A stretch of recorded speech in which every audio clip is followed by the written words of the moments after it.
ఉంటుంది. అంటే ఇది అన్యాయం అవునా కాదని అడుగుతున్నా. ఎవరైనా తప్పు చేస్తే తప్పు చేసిన వ్యక్తికి నోటీస్ ఇవ్వాలా లేదా, తర్వాతనే కేసు పెట్టాలా లేదా, ఎలాంటి సమాచారం ఇవ్వకుండా కేసులు పెట్టడం దుర్మార్గం అవునా కాదా?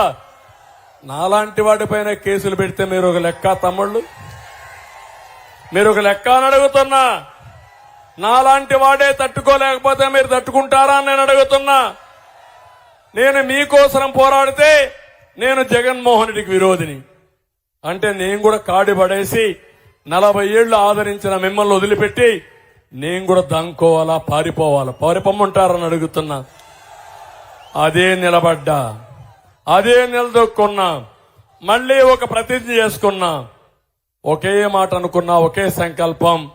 40 ఏళ్లు నన్ను గౌరవించారు, తిరిగి రాష్ట్రాన్ని ఘాటిలో పెట్టి మళ్లీ అన్ని రాష్ట్రాలతో సమానంగా చేసి తెలుగువాడు చొక్కా ఎత్తి తిరిగేట్టుగా చేయాలనేదే, కాలర్ ఎగరేసుకొని తిరగాలనేది నా ఆలోచన. అందుకే ధైర్యంగా ముందుకొచ్చా.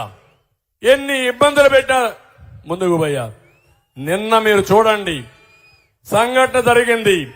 బుద్ధి జ్ఞానం ఉంటే ఏం చేయాలి? అందరం కండెమ్ చేశాం. నేను కండెమ్ చేశాను.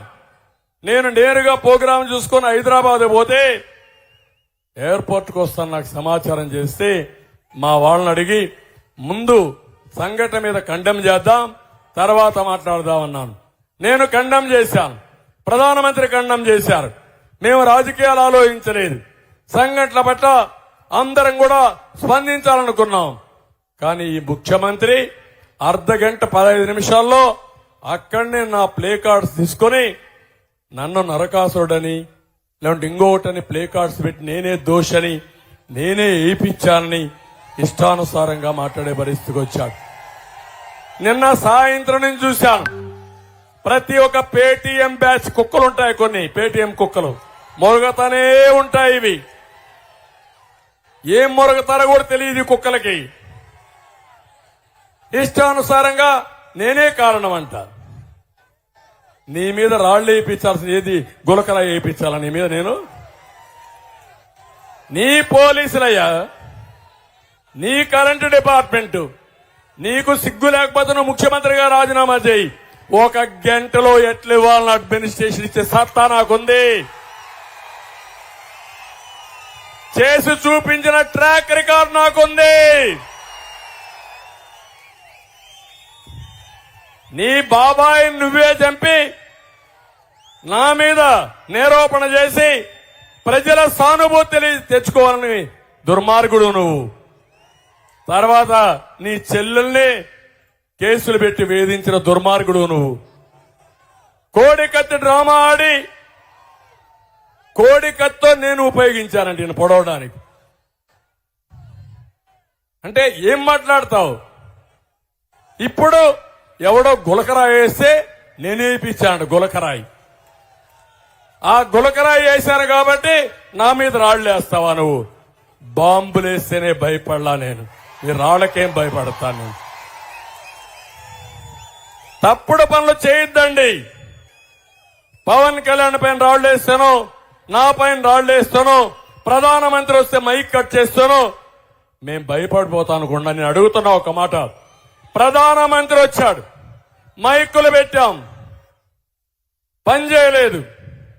నేను అప్పీల్ చేశాను, ప్రధానమంత్రి గారు అప్పీల్ చేశారు, మైక్ లేదు చూడమన్నారు.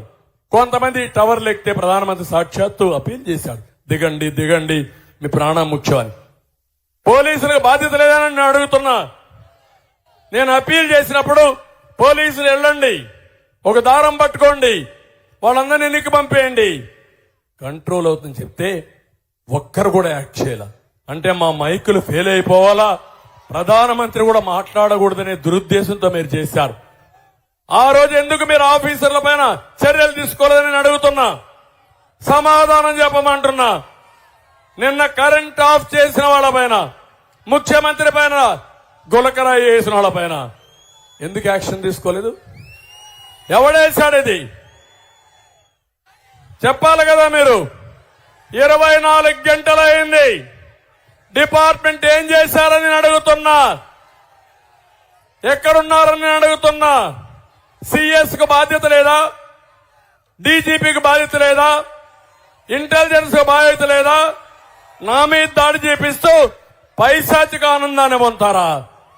ఒక ఎంపీని అరెస్ట్ చేసి పోలీస్ లాకప్ లో పెట్టి ఇష్టానుసారంగా కొట్టి ఆ వీడియో చూస్తావా ముఖ్యమంత్రి? నువ్వు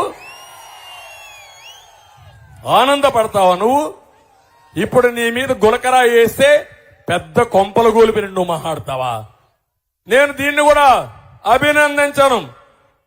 గులకరా వేయడం మంచిది కాదు, ఏ రాయేని కూడా వేయడం మంచిదే కాదు. కానీ ప్రజలకు కోపం వచ్చినప్పుడు ఒకటే, రేపు ఎన్నికలు వస్తాయి, ఈవీఎం దగ్గరికి వెళ్ళండి, మీకు జరిగిన అన్యాయం గుర్తు చేసుకోండి, 30 రోజులు చర్చ చేయండి, చిత్తుగా వైసీపీని ఓడించి ఫ్యాన్ ని ముక్కలు చేసి డస్ట్బిన్ లో పారేయండి. పట్టిన శని విరగడైపోతుంది. ఇది నా కోసరం కాదు, నేను చాలా ఏళ్లు రాజకీయాల్లో ఉన్నా, మళ్ళా అయితే ముఖ్యమంత్రి అవుతాను, అంతే కదా. నా కోసరమా ఇది? మా 3 పార్టీల కోసరమా? కాదు, 5 కోట్ల ప్రజల కోసరం అడుగుతున్నా. మిమ్మల్ని అందరినీ ప్రాధేయపడుతున్నా. వాస్తవాలు చూడండి. అంటే ఇది ఏంటి? పోలీసు వ్యవస్థ ఎందుకుంది? ఎవరు తప్పు చేసిన శిక్షించిన పోలీసు వ్యవస్థనా, లేకుంటే దాడులు చేస్తే చూస్తూ ఉండడానికి పోలీసు వ్యవస్థ అని అడుగుతున్నా. అందుకే తమ్ముళ్ళు, ఇప్పటికైనా మీకు అర్థమైందా వీళ్ళు చేసే రౌడీజాన్ని ప్రతిఘటిద్దామా వద్దా? నిలదొక్కుందామా వద్దా? లాస్ట్ లో ఉండాలి చెప్పండి. ప్రతిఘటిస్తాం, నిలదొక్కుంటాం, బుద్ధి చెప్తామని గట్టిగా చప్పట్లు కొట్టి